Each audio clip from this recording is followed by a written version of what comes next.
Hello and welcome to ResearchPod. Thank you for listening and joining us today. In this episode, we'll delve into the research of Dr. Su Lin Yeo and colleagues, which explores the effectiveness of the Singaporean government's messaging to promote COVID-19 prevention behaviours. More specifically, the research investigates the impact of the belief in a dangerous world. In other words, does a pre-existing perception of the world as chaotic and threatening influence the success of prevention messages? The research goes on to compare the impact of this psychological bias against the role of messaging characteristics, such as the trustworthiness of media portrayals to provide greater insight on the factors influencing take-up of disease prevention. Broadening such knowledge can help shape future communication strategies, not only for the COVID-19 pandemic, but for upcoming risks to public health. The COVID-19 pandemic has led governments around the world to implement stringent measures for preventing the spread of the virus.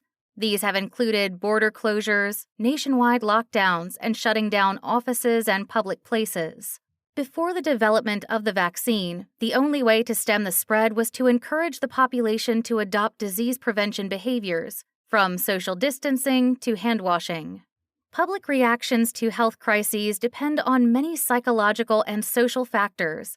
These include one's perceived susceptibility to the disease, trust in the government's ability to handle the crisis, and one's general disposition towards anxiety. Certain psychological traits can lead individuals to develop excessive responses to health crises, or indeed to trivialize and downplay the risk. Furthermore, evidence from past pandemics suggests that media and communications also influence preventative behaviors. However, since trust in media and government sources can determine how individuals respond to health messages, the effectiveness of crisis communication could depend on the way in which the risk is framed. The particular tone adopted in these communications may shape the perceived trustworthiness and acceptability of the sources, which may help or hinder adherence to recommended health behaviors.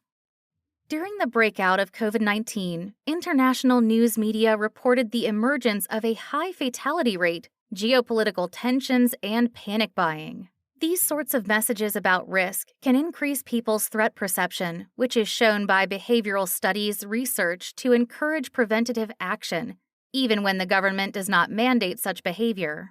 However, individuals can also have a pre-existing belief in a dangerous world regardless of the type of health communication they absorb. Rather than a targeted concern for particular risk, this belief is characterized by a diffuse and generalized sense that the world is chaotic and threatening. Existing research has examined whether individuals with a belief in a dangerous world have a higher likelihood of adopting disease prevention behaviors. However, so far, no studies have investigated the mediating role of this belief on the reported effectiveness of prevention messages. Dr. Su Lin Yeo and colleagues therefore set out to study whether those holding a pre-existing belief in a dangerous world have a distinct response to media promoting COVID-19 prevention behaviors. By comparing individuals with and without this bias towards risk, researchers aim to uncover the right mix of messaging characteristics that could motivate the broad spectrum of Singaporeans to trust and comply with advice during a health crisis. The first task of the research was to understand the Singaporean media landscape during the onset of the pandemic.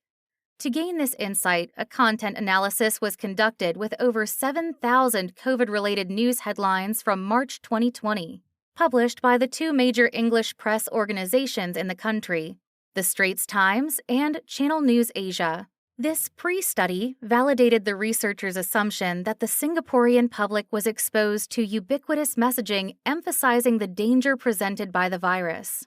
90% of the news headlines adopted a risk-centric framing of COVID-19, indicating that public perception during this period would be profoundly shaped by media reportage adopting an alarming tone. The main study proceeded to investigate how Singaporeans responded to COVID-19 prevention messaging. More specifically, researchers would examine the impact of crisis communication on individuals with a belief in a dangerous world, hypothesizing that they would be more likely to adopt disease prevention behaviors compared to those without such a bias, regardless of their views on messaging effectiveness. 453 participants were recruited, forming a sample representing Singapore's population ethnicity and people who were above 21 years old. Participants were asked to complete a survey designed to capture the extent to which they viewed the world as intrinsically threatening, their perception of the effectiveness of crisis communication, and their adoption of prevention behaviors, from regular hand-washing to social distancing. The main study showed that the perceived effectiveness of the government's pandemic communication trumped the motivating power of a belief in a dangerous world. One aspect of this general finding was that the belief in a dangerous world only contributed to disease preventive behaviors when an individual did not perceive the government's communication as effective. Furthermore, when individuals viewed government communication as effective, they tended to adopt disease preventive behaviors regardless of whether they believed the world was intrinsically dangerous. This finding highlights the importance of effective messaging in public health crises, since the whole gamut of the Singaporean public can be made equally receptive to crisis control recommendations given appropriate message framing and approaches. Additional analysis isolated 3 characteristics of pandemic communication that were effective for motivating individuals to adopt preventive behaviors. This included informativeness, personal relevance, and objectivity. In other words, to be effective, public health communication would need to deliver personally relevant messages that were both informative and objective. Meanwhile, an overemphasis on the promotion of particular behaviors above general advice and a high degree of transparency, such as describing the successes and failures of infection control strategies, were found to be ineffective for encouraging the Singaporean public to act in ways that stem the spread of the virus.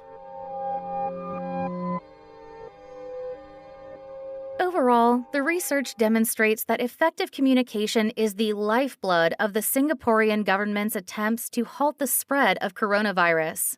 It revealed that the belief in a dangerous world does not significantly impact the adoption of prevention behaviors in general, but for those who view crisis communication as ineffective, it becomes the deciding factor for whether such practices are followed. Effective public health messaging is therefore necessary for steering the population as a whole, and for Singaporeans, this means messages with personal relevance, informativeness, and greater objectivity. These findings shed light on the key factors to be considered for future crises and for the promotion of best practices to reduce infection and help save human lives. Thanks for listening. Don't forget to subscribe to ResearchPod for more detailed breakdowns of the latest academic research. See you next time!